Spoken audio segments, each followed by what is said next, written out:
Satyavati était ravie de voir Vyasa. Elle lui expliqua en détail la situation du royaume et lui demanda d'avoir des enfants avec ses belles filles, Ambika et Ambalika. Vyasa répondit « Mère, je suis célibataire depuis toujours, mais il est de mon devoir d'obéir à vos paroles, alors je ferai ce que vous dites. Cependant, au lieu d'être physiquement avec elle, j'utiliserai mon pouvoir spirituel pour créer une naissance cosmique. » Il dessina alors deux cercles opposés et s'assit dans l'un d'eux, indiquant à Ambika de s'asseoir dans l'autre. Alors qu'il commençait à canaliser son énergie spirituelle pour créer la naissance cosmique, son apparence devint féroce, avec son corps couvert de poils, car il vivait habituellement dans la forêt. En voyant cette forme terrifiante, Ambika ferma les yeux de peur. Au bout d'un certain temps, le processus s'acheva. Vyasa dit alors à Satyavati, « Comme Ambika a fermé les yeux pendant le processus, elle donnera naissance à un enfant aveugle à cause de son erreur. » Satyavati s'inquiéta et demanda, « Un enfant aveugle régnera-t-il sur le royaume ? Si ce n'est pas le cas, il faut un autre héritier. » Cette fois, elle envoya Ambalika auprès de Vyasa et lui recommanda de ne pas fermer les yeux. Mais Ambalika ne put rester calme lorsqu'elle vit la forme de Vyasa. Elle tremblait de peur et à cause de ces tremblements, Vyasa lui prédit qu'elle donnerait naissance à un enfant au teint pâle et dont l'état serait proche de l'anémie. Toujours insatisfaite, Satyavati exhorta Ambalika à cesser de trembler et à s'approcher de Vyasa. Effrayée, Ambalika envoya secrètement une servante à sa place. La servante, cependant, s'assit devant Vyasa, avec beaucoup de courage et de joie. Impressionné par sa bravoure, Vyasa la bénit en lui donnant un enfant fort et en bonne santé. Grâce à Vyasa, Ambika donna naissance à un fils nommé Dhritarashtra, qui était incroyablement puissant, mais aveugle. Il était le premier à accéder au trône de Hastinapura. Le fils d'Ambalika était Pandu, qui était physiquement faible mais très doué pour le tir à l'arc. Le fils de la servante, Vidura, était fort, intelligent et croyait fermement en la justice. L'avenir de Hastinapura allait être façonné par ces trois individus. Bhishma, qui les aimait beaucoup, les éleva avec beaucoup de soin et d'affection. Il leur enseigna les arts de la guerre, le maniement des armes, les Védas et la science morale. Cependant, il y avait toujours une tension sous-jacente entre Dhritarashtra et Pandu, dont Bhishma n'était pas conscient. Dhritarashtra, qui était aveugle, craignait que son jeune frère Pandu ne s'empare du trône qui lui revenait de droit. De son côté, Pandu nourrissait du ressentiment, estimant qu'un aveugle comme Dhritarashtra ne devait pas être roi. Cette animosité mutuelle s'envenima dans leur cœur à mesure qu'ils grandissaient. Lorsqu'ils atteignirent l'âge adulte, Dhritarashtra, le premier-né, fut couronné roi, tandis que Pandu fut nommé commandant en chef. Bien que Dhritarashtra soit roi, c'est Pandu qui gouverne le royaume, ce qui est un secret de polichinelle pour tout le monde. À la même époque, Bhishma apprend que la famille royale du Gandhara opprime et torture son peuple. Le Gandhara, qui correspond à l'Afghanistan actuel, était dirigé par un roi tyrannique. Apprenant cela, Bhishma engagea la guerre contre le Gandhara, vainquit le roi, le captura ainsi que ses 5 fils et les ramena à Hastinapura en tant que prisonniers de guerre. Selon les règles de la guerre, les prisonniers ne doivent être ni tués ni affamés. Mais Bhishma estima que ceux qui avaient infligé des tortures aussi brutales à leur propre peuple ne méritaient pas de vivre. Il les emprisonna tous les 101 dans un grand donjon en forme de puits et décréta « Vous recevrez chacun un seul grain de riz par jour. Mourrez de faim. » Parmi les prisonniers, le roi du Gandhara, Shubala, plaide alors en faveur de Bhishma. « Nous sommes 101, moi et mes 100 fils. Les 101 grains de riz que tu nous donnes ne suffiront pas, et nous deviendrons tous faibles et mourrons. Mais je te prie d'épargner la vie de celui d'entre nous qui survivra et sera le dernier. Il sera témoin de la mort de ses 99 frères et de son père. Une telle personne ne fera plus jamais le mal. S'il vous plaît, épargnez au moins la vie du dernier survivant. » Bhishma, ému par ce plaidoyer, accède à la demande. Ce fut la plus grande erreur de Bhishma. Ce petit acte de miséricorde est à l'origine de la guerre de Kurukshetra dans le Mahabharata. En faisant preuve de pitié envers l'ennemi, Bhishma a enfreint la règle selon laquelle il ne faut jamais faire preuve de pitié envers l'ennemi, quelles que soient les circonstances. Mes amis, pouvez-vous croire que la lecture d'une seule histoire fascinante peut changer la vie entière d'une personne? Pouvez-vous croire qu'en lisant cette histoire à vos enfants, ils apprendront les valeurs dont ils ont besoin pour la vie? Pouvez-vous croire que, quel que soit le problème auquel vous êtes confronté aujourd'hui ou à l'avenir, vous pouvez trouver une solution en lisant une histoire? Oui, c'est possible, seulement avec la plus grande épopée jamais racontée dans l'histoire de l'humanité, le Mahabharata. Cette histoire est 100 fois plus puissante que n'importe quelle superproduction cinématographique. C'est un défi. L'histoire complète du Mahabharata, écrite dans les mots de Vikramaditya, est disponible en 2 volumes sous forme de livres et d'e-books sur Amazon et 43 autres boutiques en ligne. Ce livre est disponible en 54 langues dans le monde entier. Des liens sont fournis dans la description de cette vidéo. Commandez-le dès maintenant, car il ne s'agit pas d'un simple livre, mais d'une bibliothèque de sagesse pour votre vie.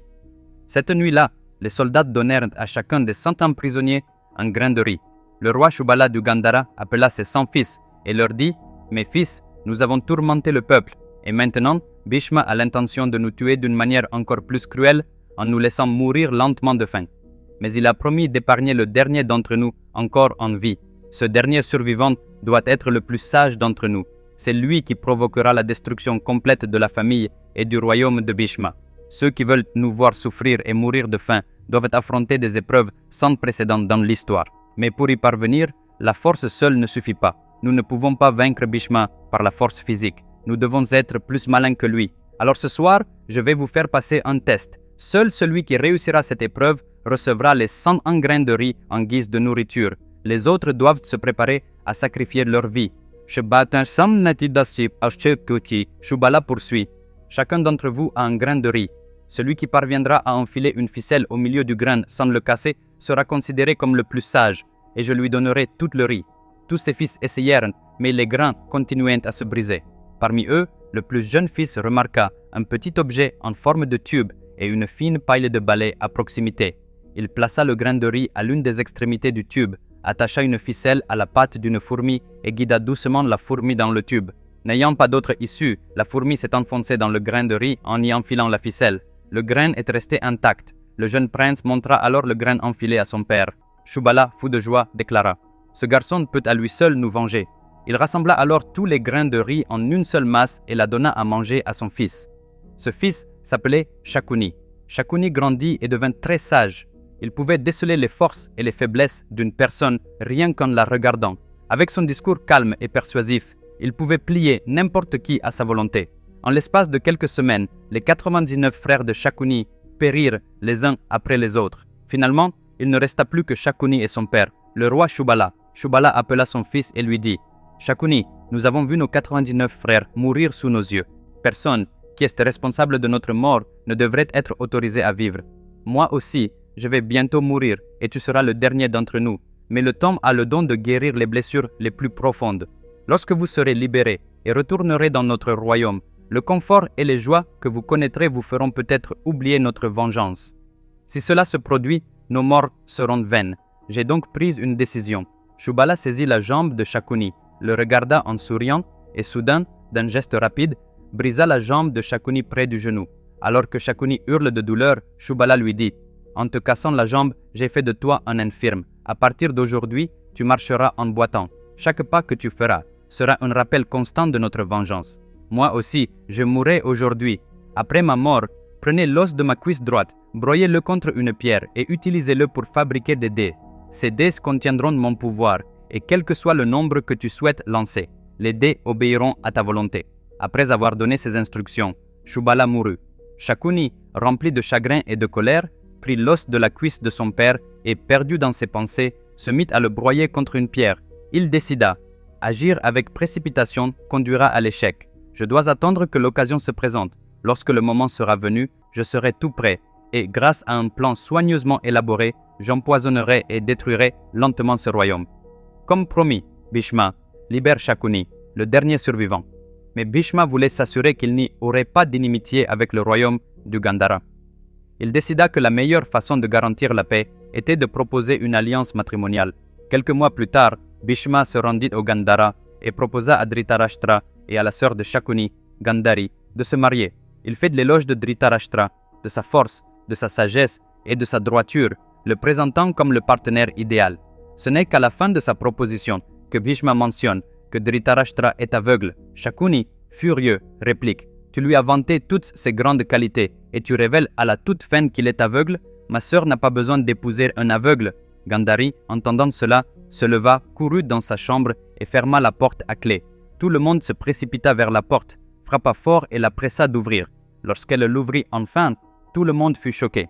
Gandhari avait un bandeau sur les yeux. Shakuni lui demanda « Ma sœur, qu'est-ce que c'est ?» Gandhari répondit « Frère, lorsque Bhishma a parlé des vertus de mon futur mari, je l'avais déjà accepté comme époux dans mon cœur. Avant même de savoir qu'il était aveugle, j'avais décidé qu'il serait mon mari. Sa cécité n'est qu'un petit défaut chez un grand homme. Personne dans ce monde n'est exempt de défauts. Si mon mari ne peut pas voir le monde, alors je ne veux pas le voir. Ce bandeau est le symbole de mon amour pour lui. » Sur ces mots, elle rejoignit Bhishma et partit pour Hastinapura. La haine de Shakuni ne fit que s'accentuer. Il décida d'attendre la bonne occasion pour se venger. Mes amis, le prochain épisode fera passer l'histoire à la vitesse supérieure. Ne le manquez pas. Nous serons de retour à la même heure samedi prochain. Si vous n'avez pas encore commandé mon livre sur le Mahabharata, faites-le maintenant. Les liens se trouvent dans la description sous cette vidéo. Si vous n'êtes pas encore abonné à ma chaîne, faites-le immédiatement. D'ici là, prenez soin de vous. Bye bye.